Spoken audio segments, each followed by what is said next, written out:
فَإِذَا اطْمَأْنَنْتُمْ فَأَقِيمُوا الصَّلَاةَ إِنَّ الصَّلَاةَ كَانَتْ عَلَى الْمُؤْمِنِينَ كِتَابًا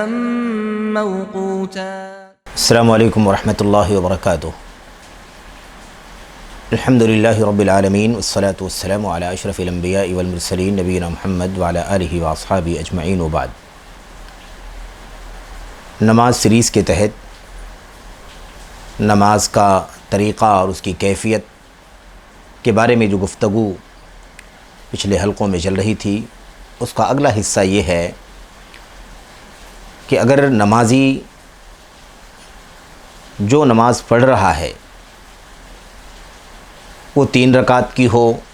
یا اس سے زیادہ 4 رکعت کی ہو،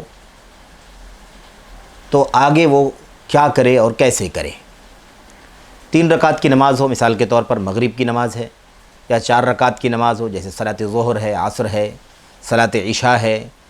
ایسی صورت میں اسے کیا کرنا چاہیے؟ ایسی صورت میں اسے چاہیے کہ وہ پہلا تشہد بنائے، دوسری رکعت کے بعد جو اس نے تشہد کیا ہے اس میں صرف اور صرف دعاؤں پر اکتفا کرتے ہوئے، اور وہ دعائیں کون سی ہیں؟ التحیات للہ، اور روایات سے پتہ چلتا ہے، احادیث کے عموم سے پتہ چلتا ہے کہ اگر پہلے تشہد میں جس میں سلام نہیں پھیرنا ہے، مثال کے طور پر نماز 3 رکعت کی ہے یا 4 رکعت کی ہے، اور ہمیں اس 2 رکعت کے بعد تشہد جو ہم کر رہے ہیں اس کے بعد ہمیں اٹھ کر کے تیسری اور چوتھی رکعت مکمل کرنی ہے، تو ایسی صورت میں اس تشہد میں صرف اور صرف التحیات، اور جیسا کہ عرض کیا گیا کہ احادیث کے عموم سے پتہ چلتا ہے کہ نبی کریم صلی اللہ علیہ وسلم پر صلاۃ اور درود بھی پڑھا جائے، یعنی التحیات اور اس کے ساتھ ساتھ اگر نمازی درود بھی پڑھتا ہے، اللہم صلی علی محمد، تو یہ زیادہ اولیٰ اور بہتر ہے۔ البتہ صرف التحیات پر اکتفا کرنا بھی کافی ہے۔ اس کے بعد اسے سلام پھیرنے کے بجائے اب تیسری رکعت کے لیے اٹھ جانا چاہیے، کھڑا ہو جانا چاہیے۔ تیسری رکعت کے لیے کھڑا ہو اور تیسری رکعت کو ویسے ہی پڑھے جیسے اس نے دوسری رکعت پڑھی ہے، کیونکہ پہلی رکعت اور دوسری تیسری رکعتوں میں جو فرق ہے، چند چیزوں کا اس کا تذکرہ اس سے پہلے کیا گیا ہے، وہ فرق ملحوظ رہنا چاہیے، اسی لیے اس تیسری رکعت کو اور پھر چوتھی رکعت کو اس طرح سے پڑھنا ہے جس طرح سے دوسری رکعت پڑھی گئی ہے۔ اس کے بعد اب اس سلسلے میں کیا کرنا ہے؟ تیسری رکعت کے لیے کھڑا ہو گیا،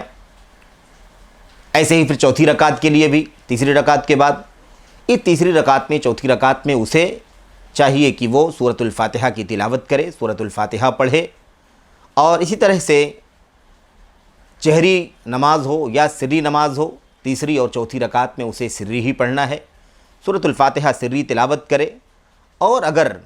صلاۃ ظہر کے اندر خصوصیت کے ساتھ تیسری اور چوتھی رکعت میں بھی سورۃ الفاتحہ کے بعد کچھ تلاوت کرتا ہے، چند آیتوں کی یا کسی سورت کی تلاوت کرتا ہے، تو اس کا بھی ثبوت موجود ہے، جیسا کہ اس سلسلے میں اس سے پہلے باتیں گزر چکی ہیں۔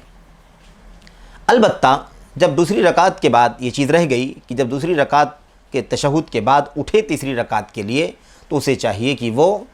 رفع الیدین کرے، یعنی اپنے دونوں ہاتھوں کو اپنے موڈھوں یا اپنے کانوں کے لوت کے قریب تک کے مقابل تک اٹھائے۔ یہ